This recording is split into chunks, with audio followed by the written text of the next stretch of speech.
పరమేశం వరండాలోని చెక్క మంచం మీద కూర్చొని ఉన్నాడు.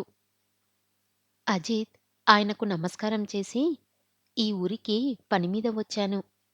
అలాగే పిన్నిని చూసి వెళ్దామని వచ్చాను" అన్నాడు. త్రిపురకి జ్వరం వచ్చింది. గదిలో పడుకుంది. "గౌరీ, ఈణ్ణి మీ అత్త దగ్గరికి తీసుకెళ్ళు." అజిత్ ఆ అబ్బాయి వెంట నడిచాడు లోపలికి. ఒక ఆదిలో ప్రవేశపెట్టి వాడు తుర్రుమన్నాడు. త్రిపుర మంచంలో కళ్ళు మూసుకొని పడుకుంది.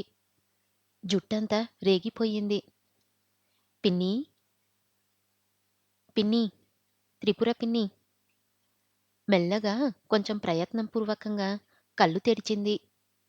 త్రిపుర జ్వరపు మత్తుతో ఎర్రగా ఉన్న కళ్ళు వెంటనే ఎదుటి వ్యక్తిని గుర్తించినట్టలేదు. "నేను పిన్నీ, అజిత్‌ని." "నువ్వా? బాగున్నావా? ఎప్పుడొచ్చావు?" నూతిలో నుంచి వచ్చినట్టుగా వచ్చాయి మాటలు. అజిత్ చెప్పాడు. "ఈ ఊరు వచ్చిన విషయం, మీకు జ్వరం వచ్చిన సంగతి నారాయణ తాతగారు చెప్పారు." "2 రోజుల జ్వరానికే ఇలా అయిపోయావేమిటి పిన్నీ? బట్టపిలికలా కనిపిస్తున్నావు పక్క మీద" అని అడిగాడు హార్దిగా. గొంతెండిపోయింది. "అవతల వదిన ఉందేమో, ఇలా పిలుస్తావా?" అజిత్ గది బయటకు వెళ్ళి అటూ ఇటూ చూశాడు. ఆవిడ ఎక్కడా కనిపించలేదు. చిన్న పాప తొట్టెలో నిద్రపోతుంది.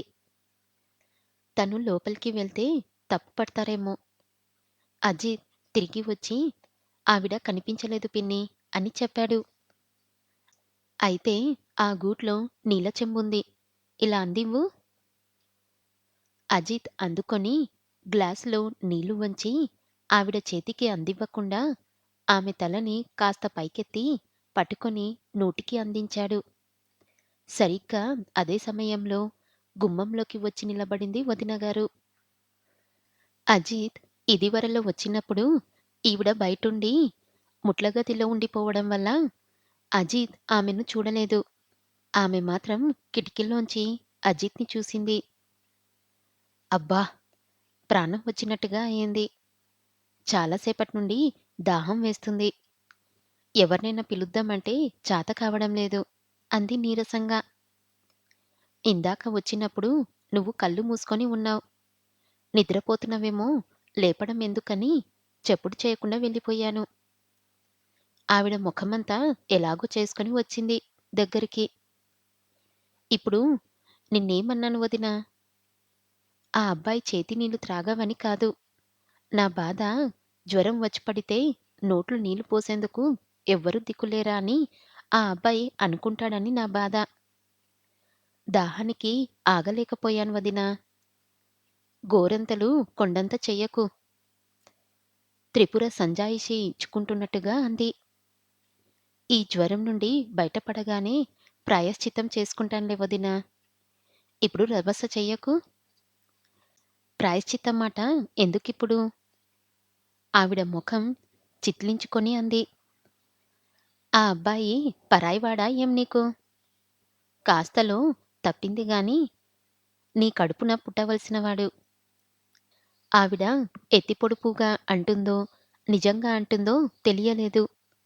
అజిత్‌కు పిన్నికి మంచినీళ్లు త్రాగించడం ఇలా చర్చకు కారణం అవుతుందనుకోలేదు.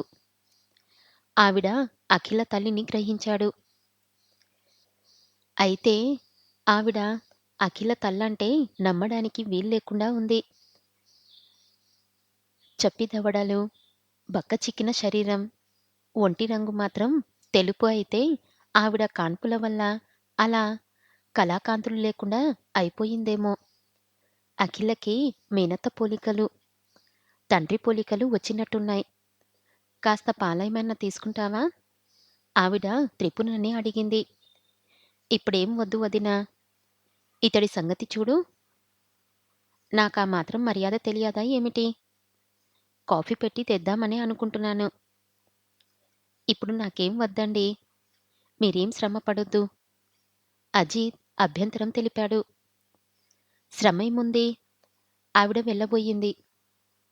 నేను కాఫీ, టీ మానేశానండి.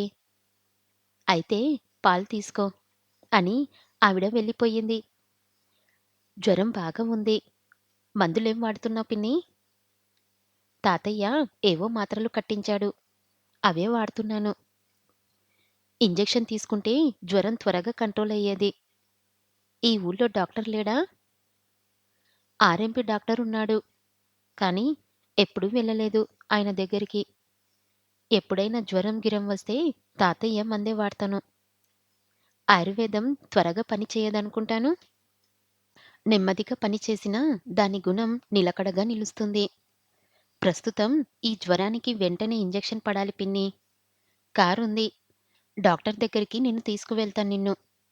లేకపోతే డాక్టర్ గారిని ఇంటికి తీసుకువస్తాను. ఇప్పుడు ఏం వద్దు నాయనా. అప్పుడప్పుడు జ్వరం రావడం శరీరానికి మంచిదే. లోపలి ఉష్ణం బహిరంగమవుతుందన్నమాట. ఏమిటి సంగతులు? మీ నాయనమ్మ బాగుందా? బాగుంది. ఆమె మాట్లాడ్డానికి కూడా సత్తువ లేనిదానిలా ఆయాసపడటం చూసి, నేనిక వస్తాను పిన్నీ. నువ్వు పడుకో. ఇక్కడ జాతరేదో బాగా జరుగుతుందంటగా? అప్పుడు చూడటానికి బాగుంటుంది. రమ్మన్నారు ప్రభాకరరావు గారు. వస్తే అప్పుడు వస్తాను. మిమ్మల్ని చూసిపోతాను అని సెలవు తీసుకున్నాడు అజిత్. సంధ్య మెడికల్ హాల్ ముందు నిలబడి ఏవో టాబ్లెట్ తీసుకుంటుంది అఖిల. ఈ మెడిసిన్స్ త్వరగా ఇవ్వండి. ఇంగ్లీష్‌లో అంటున్న ఆ గొంతుకి త్రుళ్ళిపడ్డట్టుగా పక్కకు చూసింది. అజిత్. మనిషి ఎందుకో కంగారు కంగారుగా ఉన్నాడు. ముఖం చెమట బిందువులతో తడిసిపోయి ఉంది. అతడు అఖిలను చూసి ముఖం తిప్పేసుకొని మెడిసిన్స్ కొనడంలో నిమగ్నమయ్యాడు. తీసుకున్నావా టాబ్లెట్స్? అంటూ పక్క షాప్‌లో ఏవో కొనడానికి వెళ్ళిన నీరజ వచ్చి అడిగింది. ఆ! తీసుకున్నాను. అరే! అజిత్ బాబూ! ఎవరికి అన్ని మందులు కొంటున్నారు? నీరజ అడిగింది విస్మయంగా. నాయనమ్మకి పక్షవాతం వచ్చింది. అయ్యో! ఎప్పుడు? స్నానానికి బాత్రూంకెళ్ళి ఎంతకీ రాలేదు బయటికి. అనుమానంతో పనిమనిషి తలుపు తెరిచి చూస్తే ఆవిడ స్పృహ లేకుండా పడిపోయి కనిపించిందంట. పనిమనిషి హీర చుట్టబెట్టి నన్ను పిలిచింది. ఆమెను హాస్పిటల్లో అడ్మిట్ చేసి వస్తున్నాను. డాక్టరు వెంటనే ఈ మందులు తీసుకురమ్మన్నాడు అని చెప్తూనే కారు వైపు అడుగులు వేశాడు. అజిత్ బాబూ! నేనూ వస్తాను. హాస్పిటల్‌కు తీసుకెళ్లరు? నీరజ అతన్ని అనుసరిస్తూ అడిగింది. మీరొస్తారా? అజిత్ నమ్మలేనట్టుగా అడిగాడు. మీ నాయనమ్మ ఆ రోజు మమ్మల్ని ఎంత మర్యాద చేసింది? ఎంత అపేక్షగా చూసింది?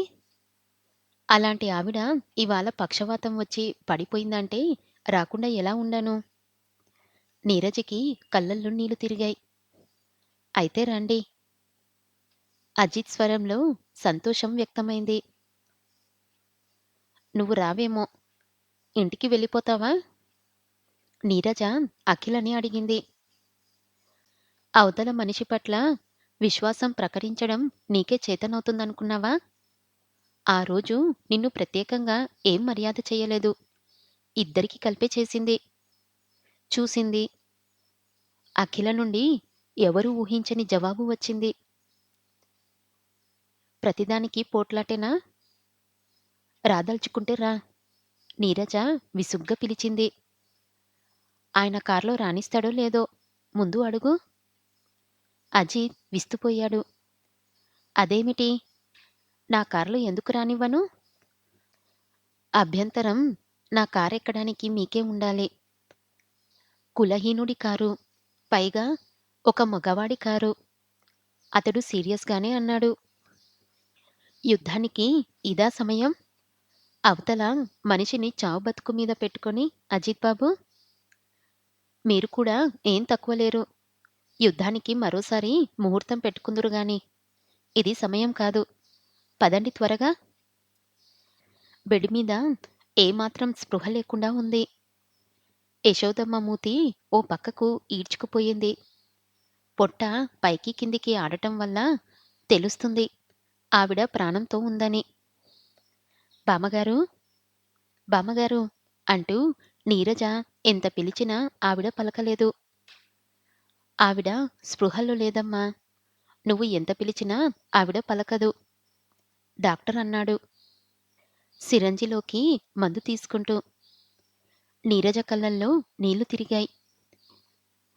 ఎంతలో ఎంత ఆపద ముంచుకు వస్తుంది? నిన్న తిరిగిన మనిషి ఈరోజు తిరుగుతాడని గ్యారంటీ లేదు. ఈ రోజున్న మనిషి రేపుంటాడని గ్యారంటీ లేదు. జీవితం క్షణం బొంగరమంటే అదేనేమో! ఆమె ఆ స్థితి నుండి బయటపడటానికి కనీసం ఓ రోజైనా గడవాలని చెప్పాడు డాక్టర్. అరగంట సేపు ఆవిడ బెడ్ పక్కన గడిపి, ఇక చేసేదేం కనిపించక, మేమిక వెళ్తాం. వీలైతే రేపు కాలేజ్ వదిలాక వచ్చి చూస్తాం అని కదిలింది నీరజ అఖిలతో. కార్‌లో దిగబెడతాను అన్నాడు అజిత్. వద్దొద్దు. మేము బస్సులో వెళ్ళిపోగలం. మీరు ఆవిడ దగ్గరుండండి అని సెలవు తీసుకుంది నీరజ. అనుసరించింది అఖిల.